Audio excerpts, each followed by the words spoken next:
Hello there, tarot lovers and soul healers. So our card of the day today is the reversed Queen of Pentacles.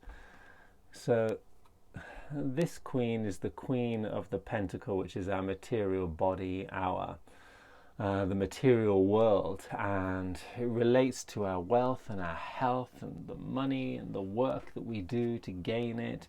She is the queen, or the motherly holding energy around this relationship to the physical world. And she will highlight, when she's reversed, some of her shadow qualities.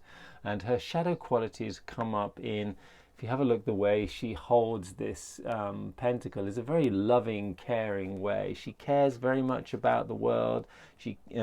And that care can be excessive. Sometimes she can have an excessive motherly, even controlling and even smothering type of energy. So it's an energy which is, too much on top of me, too much caring, too much, holding on to, and strong attachments towards something out there in the world. Now, there's a trauma inside of this queen and inside of us if this queen comes up, maybe about letting go, maybe about lack, about being rejected, about the lack of love, of feeling alone. And there are fears around all of these stories. There are fears about letting go, there are fears about not having enough, there's fears about not being enough.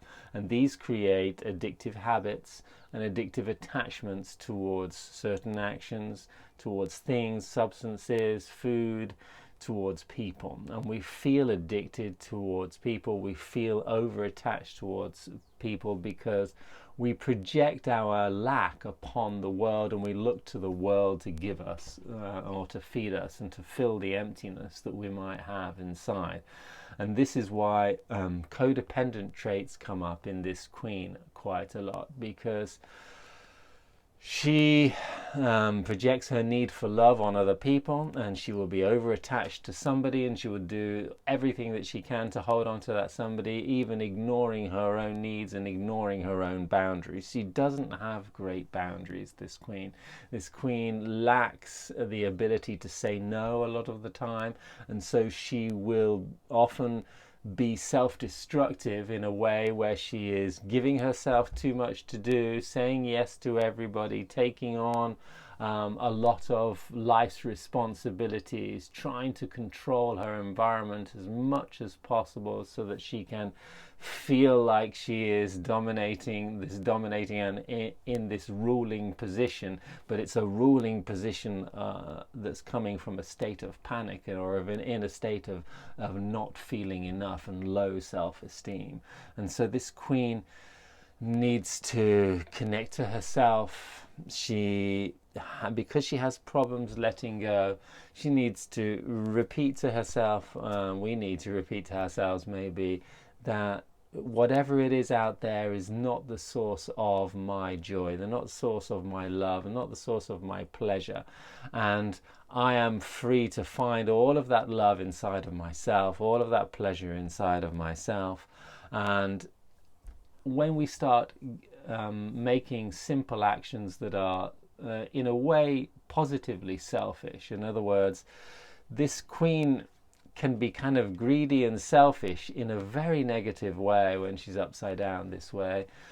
We need to be positively selfish, which means looking after ourselves, and sometimes not just completely ignoring the outer world, but ignoring our attachments to it and our unhealthy grabbing of it, that we sometimes feel we have, so that we can bring our attention back to ourselves, pay attention to looking after number one first, and from this state of looking after number one, we can open up our love and open up our bodies to care for the world, which is maybe one of our natural abilities anyway. But putting the world first and abusing our own boundaries is going to be a consequence of not feeling good enough, eating disorders, eating things that aren't good for us, feeding our body with substances, drugs, or whatever it is, medicines that are not really a healthy practice for us, are a common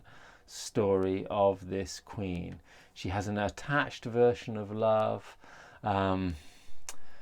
She projects a lot of needs out into the world that aren't really true to her. So she thinks she needs something when she actually doesn't, and she tells herself she knows. And so there are these old programs, and these old programs that don't relate to proper self-care and proper self-love, and self-care, starting with actions, starting with small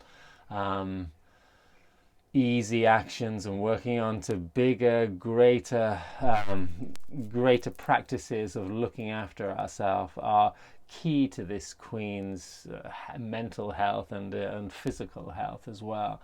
She needs to love her body. She may well feel that she will have an eating disorder and be overly preoccupied with the way the material world seems to look and the way her physical body will look. This will mean that she's obsessed with her house and having perfect control over what her house might look like, and at the same time she's obsessed about her body, but she might let go and she might have an excessive relationship with her body where she's either overly sensitive to the way she looks and over materially focused, or doesn't care at all and has let herself go. But she needs to know that she is still beautiful and that she is full of love and she is full of care, and this is the most caring queen. Whether she comes up reversed or not, caring is one of her qualities that can be excessively focused to the outer world and forgetting this inner care that she needs, or it could be, she can just very simply be forget to love the simple little things about herself. So take a look at some of the beauty that you have in your life and appreciate what you have. Spend as much time doing this. Make this your daily practice by looking at all of the things that you might judge about yourself and telling yourself and persuading yourself how wonderful they actually are and how perfect a manifestation of life they are. You can only change yourself from a place of acceptance, and in acceptance comes first of all by reprogramming our thoughts about what is beautiful, what is wonderful, what is special in this world, because we all have that specialness and we all have that beauty, no matter what we think we should be like, look like, be doing and be creating in this world. Have a fantastic day, and I hope this has served you in some way.